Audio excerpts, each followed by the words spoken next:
Now they have concrete proof, and now they will go to the justice. So this is one step. And then what happens to the rest of the institutions? You are dealing with something that they have done. Will this be repeated in the future? That's something we have to make sure that it's not repeated in the future. No way, nowhere near it.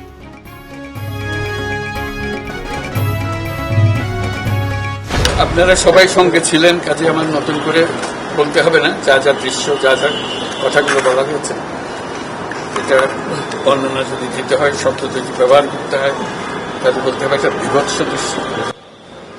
এটা মানুষের মনুষ্যত্ববোধ বলে কোনো জিনিস যা আছে সেটার থেকে বহু গভীরে নিয়ে গেছে। এটা নিশ্চিহ্ন করার জন্য মনুষ্যত্ববোধ যেন কারণে না থাকে।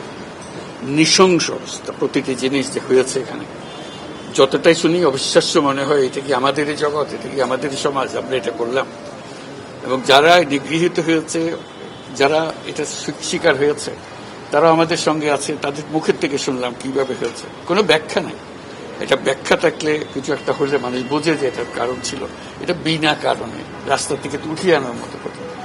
বিনা দোষে কতগুলো সাক্ষী সাবুত হাজির করে সেই যন্ত্র, ওই এক্সপ্লোসিভ কতগুলো গাড়ির ভিতরে ঢুকিয়ে দিয়ে তারা বলছে তুমি সন্ত্রাসী, জঙ্গি, এইগুলো বলে বলে তাকে নিয়ে আসা হয়েছে।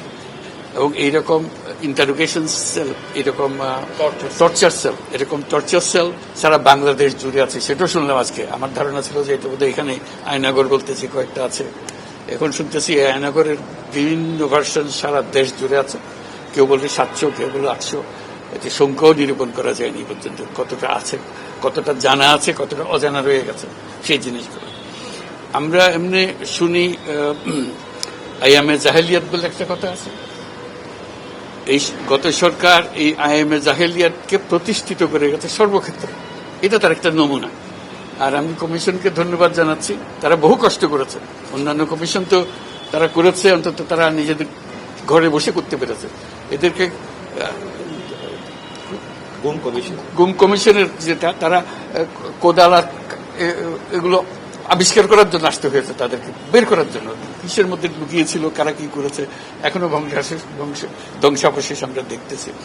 কাজে আমরা দেশের যে চূড়ান্ত অবনতি, চূড়ান্ত রূপ দেখলাম, সর্বক্ষেত্রে এটা তার একটা প্রতিচ্ছবি। কাজে গুম কমিশন যেটা আমাদের সামনে নিয়ে আসলো, সেটা হলো যে কি পরিমাণে একটা দেশকে সর্বদিকে ধ্বংস করা যায়, এমনকি মানুষের একেবারে সামান্যতম যে মানবিক অধিকার সেটুকু থেকে বঞ্চিত করে রেখে দেওয়া হয়েছে। আজকে এটা জাতির জন্য একটা বড় চূড়ান্ত রকমের একটা ডকুমেন্ট হবে। আপনাদের সাক্ষী রেখে আপনাদেরকে নিয়ে এসে আমরা শরিক হলাম এটাতে। যারা এই ভুক্তভোগী তাদের সঙ্গে কথা বললাম, কয়েকজনের সঙ্গে। ভুক্তভোগীদের সংখ্যা আমার জানার মতো 1700 প্লাস, 1750 প্লাস এরকম যারা ভুক্তভোগী। অজানা কত এটা তো আমরা আর জানি না। কেউ বলে যে এটা 3000-এরও বেশি হবে। কাজে সেটাও আমরা ধরে নিলাম যে একটা সীমারেখা দরকার, যেটা আমরা অজানা, এটা কেউ প্রমাণ দিতে পারেনি। এই যে উধাও হয়ে গেছে, মানুষ নিশ্চিহ্ন হয়ে গেছে, কেউ বলতে পারছে না সে কোথায়।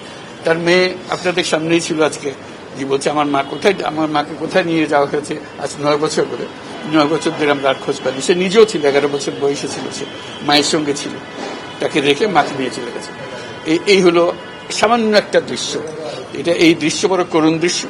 এবং এটার কঠিনতম যে লেসনটা হলো, যারা করেছে তারা আমাদেরই সন্তান, আমাদেরই ভাই, আমাদেরই ঘনিষ্ঠ আত্মীয়, তারাই করেছে। এবং আমরা এই সমাজকে যদি এর থেকে বের করে না আনতে পারি, তাহলে এই সমাজ তো টিকে থাকবে না। যে এইভাবে যদি আমাদের হয়, আমাদের সন্তানরাই যদি এগুলো করে, এবং তারা যদি এইরকম কাজ করতে পারে, যে মানুষের পক্ষে যেটা সম্ভব। একজন বলছিল ওই যে খুপড়ির মধ্যে তাকে রাখা হয়েছে, গ্রামে তো মুরগির খাঁচা এর চেয়ে বড় হয়। এরকম অবস্থা, মুরগিও নড়াচড়ার যেরকম জায়গা পায় না, ওরও নড়াচড়ার কোনো জায়গা নেই। ওকে ব্যবস্থা রাখা হয়েছে, মাসের পর মাস, বছরের পর বছর তাকে ব্যবস্থা রাখা হয়েছে। এটা মানুষের সামনে এখন বিচার রইল, কিভাবে আমরা আবার নতুন করে সমাজ গড়তে পারি, যাতে করে আমরা এই যে এটা আমাদের সবারই অপরাধ, যেটা হতে দিয়েছি আমরা দেশে। আজকে আমরা মুক্ত হলাম, সে মুক্ত বাংলাদেশে আমরা যেন নতুন করে আবার সমাজ গড়তে পারি। এটার থেকে একেবারে অতি দূরে যেন আমরা চলে যেতে পারি। এটার নমুনা, এটার সাক্ষী, এটার যে ডকুমেন্টেশন গুম কমিশনের রিপোর্টের মধ্যে থাকবে, এবং এটা অবশ্য পাঠ্য হিসেবে সবাইকে পড়তে হবে, এবং তাদের যারা করেছে তাদের বিচার করতে হবে। তা না হলে আপনি নিষ্কৃতি পাবো না এটার থেকে।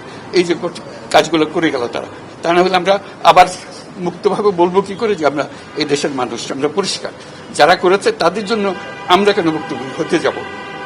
তাদের সে বিচার করবো, জনসাধারণ বলবো যে হ্যাঁ এটা উচিত বিচার হয়েছে, তখন আমরা এটা থেকে মুক্ত পাবো। সেটাই হলো আমাদের আবেদন দেশের সবার কাছে, এই বিচারটা যেন আমরা করে ফেলতে পারি। এইগুলো সব এভিডেন্স, যা যা আমরা দেখলাম, এভিডেন্স গুলো সিলগালা করে রাখা হবে যাতে করে কেউ বিনষ্ট করতে না পারে, যখন বিচারের কাছে যেহেতু এটা প্রমাণ হিসেবে ব্যবহার করতে পারে, সেই হিসেবে আমরা থাকি। ক্ষতিপূরণ হিসেবে আমরা দেখি না, আমরা দেখছি যে ন্যায় বিচারটা তার জন্য হয় অতি তাড়াতাড়ি হয়, যে বিচার দীর্ঘসূত্রিতায় করে থাকবে সেই জন্য এটা থেকে নিষ্কৃতি পায়, এটা আমাদের ফার্স্ট প্রেফারেন্স। তারপর দেখা যাবে তাদের কি করা যেতে পারে। তার জীবনটা ফিরিয়ে দিতে পারবো না যে জীবনের মাধ্যমে সে গেছে, অন্তত দেখলে মনে সান্ত্বনা হবে আমি জায়গাটা দেখে এসেছি। ওই মেয়েটা, যে বাচ্চা মেয়ে যে বলতেছেন আমার মাকে আর দেখতে পেলাম না, কোথায় চলে গেল, আজ পর্যন্ত কেউ খবর দিতে পারলো না সে বেঁচে আছে না মরে গেছে, মরে গেলে কোথায় আছে। The whole existence of this government is because of this, that we don't want to stay in that darkness that has been created around us. So we want to create a new environment, new, as we say, new Bangladesh, as the students have been claiming all the time. So that led to the reform commissions. One of them is this disappearance commission, which led us to see this thing. If we didn't have that commission, probably it will be just a storytelling. Nobody will believe, somebody will say yes, somebody will say no. Now they have concrete proof, and now they will go to the justice. So this is one step. And then what happens to the rest of the institutions? You are dealing with something that they have done. Will this be repeated in future? That's something we have to make sure that it's not repeated in future. No way. Nowhere near it. This is the worst ever in the whole world possible. So we don't want to have anything to do with it. We'll be as normal as any civilized human being could be. So that's our commitment. That's what the reform commissions are all about.